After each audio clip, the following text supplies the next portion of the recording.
Welcome back to Talk of the Town. Summertime for kids usually means later mornings, later bedtimes, lack of routine, but with school doors opening anytime soon now, a little bit of routine is probably necessary. And with us, we have our guest who's going to help us come up with some ideas and tips on getting those routines started for school. Thank you for joining me. This is Vicki McCarthy from the Madison Community Montessori School. Hi. Hi. Long name. Yes, thanks for having me this morning. You bet. So school is just around the corner, and how do families get started in establishing those much needed routines? Yeah, I know. The thing is, it happens so fast. You know, summer just goes by so quickly, and all of a sudden school's here before you know it. So the very first thing to do is just keep in mind the calendar, because there aren't a lot of days left before school starts. And there are likely back-to-school paperwork forms that need to be filled out and completed and submitted, doctor's appointments that need to be squeezed in yet, and school shopping that needs to be done. So there's a lot to do in preparation for school, and there's not a lot of time to do it. So you just want to be watchful of the calendar. You're right. I hadn't even thought about, obviously I don't have kids, but yeah, all those other little prep things aside from getting a new routine started. Right. So getting into the children themselves, how can we help them be ready while we still have some time? Right. So the first thing to do, like you were talking about a little bit earlier at the start of the show, is just making sure they get enough sleep. So oftentimes they're sleeping in the summer days, and then they're maybe lounging around in their pajamas in the morning. And so it's really great to start now while we have a couple of weeks yet, and start their morning routine, just maybe having them wake up 10 or 15 minutes earlier every day until you get to that targeted wake up time for the school day rhythm. And now you can also practice having them get dressed and eat breakfast right away when they wake up, instead of taking that sort of long, leisurely approach to the day.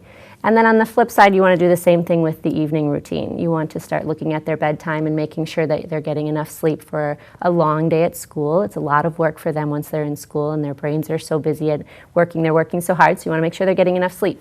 And it's easier to adjust bedtimes by 10 or 15 minutes a night than to do it all in one fell swoop the night before school starts. Yeah, doing it in a gradual manner makes more sense instead of this abrupt change. But once it's set, boy, that's going to make a big difference, isn't it? Sleep is so important for kids, so it is really an important piece. And getting to bed a little earlier is going to help those early mornings too. It's true.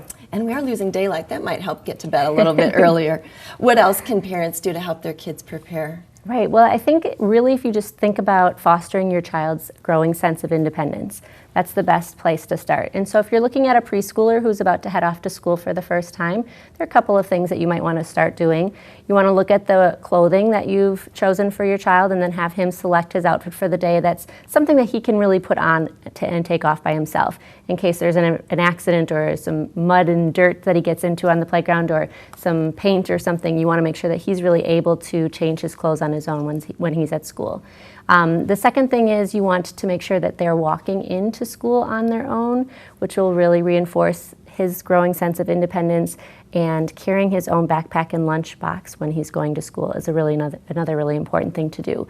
And that also helps him learn that he's responsible for those things. And then another thing just to keep in mind is when you're packing lunches together, you want to make sure that everything is packed in a container that he can open on his own when he's at school.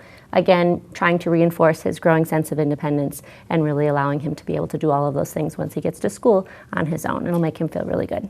Those are all really great tips. I love that idea of fostering a little bit of independence starting out young. That's something that's going to help them for the rest of their lives, and get them off to a good start. So those are the little ones. What about our teens and tweens? Right. So if you have an older child, definitely by the time a child is starting first grade, you want them to actually be packing their lunch on their own. So she's going to be really able to make all of those choices and pack her lunch on her own.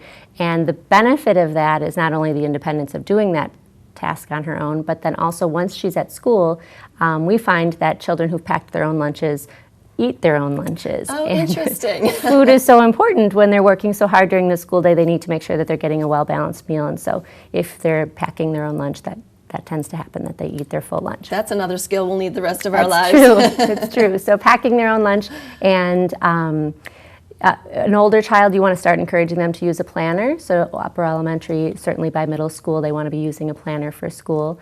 And then when an elementary child is coming home with that backpack, and it's usually filled with that important paperwork from school or permission slips, or maybe the child just needs a place to do homework, that you want to have a spot designated in your home for those things, the backpack, the important paperwork, and a place for him to do his homework, so that it's all really structured and built into his routine.